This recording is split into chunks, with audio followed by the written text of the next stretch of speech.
கணவரின் பெயர் இளையராஜா, ராசி சிம்மம், நட்சத்திரம் மகம், லக்னம் துலாம். எங்கள் இருவருக்கும் கலப்பு திருமணம் 2010ஆம் ஆண்டு ஆடி மாதம் 12ஆம் நாள் திருமணம் நடைபெற்றது. எனக்கு அப்பொழுது 18 வயது கூட பூர்த்தியாகவில்லை என்று என்னுடைய தாய் தந்தையரால் போலீசில் கேஸ் கொடுக்கப்பட்டு எங்கள் இருவரையும் பிரித்து வைத்தனர். என் கணவரை 47 நாட்கள் சிறையில் அடைத்து வைத்தனர். அவர் மீண்டும் ஜாமீனில் வெளிவந்தார். நாங்கள் 18/6/2012ஆம் ஆண்டு மீண்டும் திருமணம் செய்து கொண்டோம். எங்கள் இருவருக்கும் 2 பெண் குழந்தைகள் தற்பொழுது உள்ளனர். என்னுடைய கணவர் ஜெயிலில் இருந்து வெளிவராத காரணத்தினால் குடிப்பழக்கத்திற்கு அடிமையாகிவிட்டார். மேலும் என்னுடைய கணவர் பம்பை வாசிக்கும் தொழிலை செய்கின்றார். 6 மாதம் மட்டுமே இத்தொழிலை செய்ய முடியும். மீதி நாட்களில் சூது விளையாட்டான தாயம், சீட்டு, குண்டு விளையாடி நாட்களை கழிக்கின்றார். சம்பாதிக்கும் பணத்தையும் மது பழக்கத்திற்கு தகாத நண்பர்களின் சேர்க்கைக்கு கொண்டு மதுவுக்கே செலவு செய்கின்றார். இதனால் அதிக கடன் பிரச்சனைகள் ஏற்பட்டுள்ளது.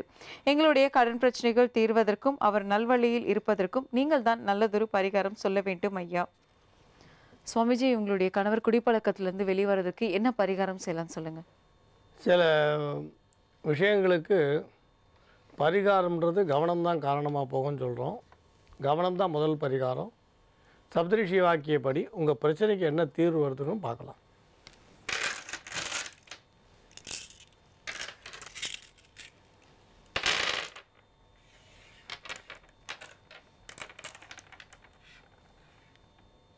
இப்போ சில பரிகாரம் உங்களுக்கு சொல்கிறோம்.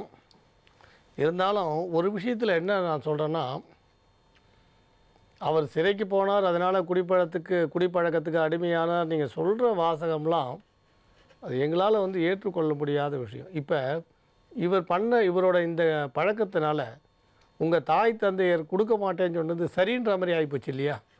அவங்க என்ன காரணத்துக்கு கொடுக்கூடாதுன்னு சொன்னாலும் உங்களோட காதல் திருமணத்தை என்ன காரணத்துக்காக எதிர்த்தாங்களோ, ஆனால் இப்போ உங்கள் கணவரோட தவறான இந்த பிரச்சனைக்குரிய விஷயங்களால் உங்கள் அப்பா அம்மா எடுத்த முடிவு சரியானது தானான்ற அளவு சிந்திக்கிற அளவு ஆகிப்போச்சு பார்த்தீங்களா?